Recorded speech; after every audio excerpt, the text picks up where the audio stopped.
Hey there, welcome back to another episode of our Be Encouraged Moments. Very excited about what I'm going to talk about on the heels of what Larissa talked about last week, and you'll see kind of how they go together. So I'm talking about the things that we savor. Ooh. And I know... Well, you both have a reaction. Yes. I have mentioned in past YouTube videos that I love Magnolia Journal. Mm. So there's a quote in there that she has written, and I want to read it because it's wonderful.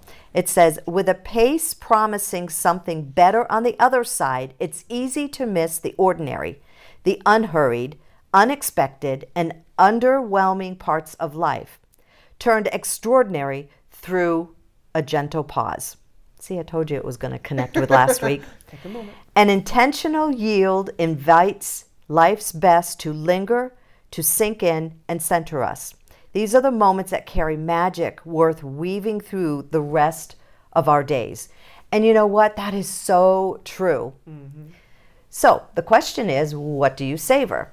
Now, we often go right to food, right? I love to pick a ripe tomato off the vine and just sink my teeth into it. I love fresh tomatoes and basil and bread cooking. You know, it's just like, I remember one time I was just kneading the bread and I got it ready to go in the oven, and my mom walks in. "Ooh, that smells good. That bread smells good." I'm like, it's not even baking yet, but she smelled it. She savored. She just kind of knew what it was going to smell like, even better. But there's also other things. My Nana, she was very short. She was I think she was 4'10", but she gave the biggest hugs, and I savor that to this day, just thinking about those hugs from her, or maybe the giggles from a small child, right? I don't know. My mom used to always say, "Have you prayed about it?" That used to irritate me, and I've done a YouTube video on that before too, but it's true. You savor, you think about different things.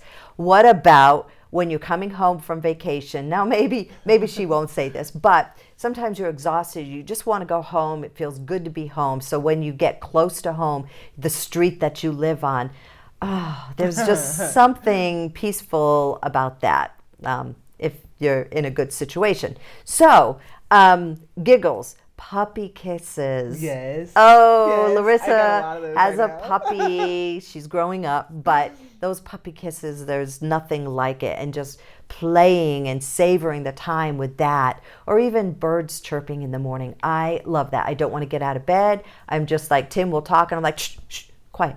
I want to listen. Because the birds chirping, they're just kind of singing their praise to God. That's what I say. So it's really cool. So Larissa, what about you? Okay, so Jan gave me my homework and told me I'm supposed to be prepared for this. And it's hard to think about, because again, you instinctively want to go to food. And, from a food aspect, it's popcorn and chocolate and sourdough bread. And, I could go on with a list of the types of foods that I just absolutely savor. But if you go outside of that box, and some of the things that she said totally hit home with me. So like the big hug, I was totally thinking, especially with a loved one, somebody who's really, really special to you.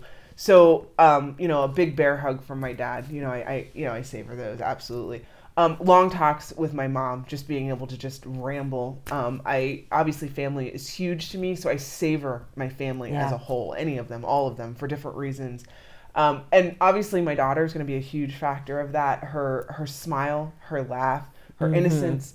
I just savor everything about her. And I feel like there's got to be a way I can fit Disneyland into this. I knew that was coming. I don't know how. So, but I do. I savor the trips, but I do to a degree. But I mean, that circles back to my daughter. I savor that quality time doing something magical that we love together. Yeah. So those are just a few. So to savor, as you well know, means to kind of take it slow. Whatever you're savoring, you need to go slow with it so you can enjoy every aspect of it. Soak it all in. Refuse to run past the memories, the moments, the look, the words, the everything about what you're going through so that you can savor it. Because As in other times that we've talked, it's just like those memories are precious in years to come, forever.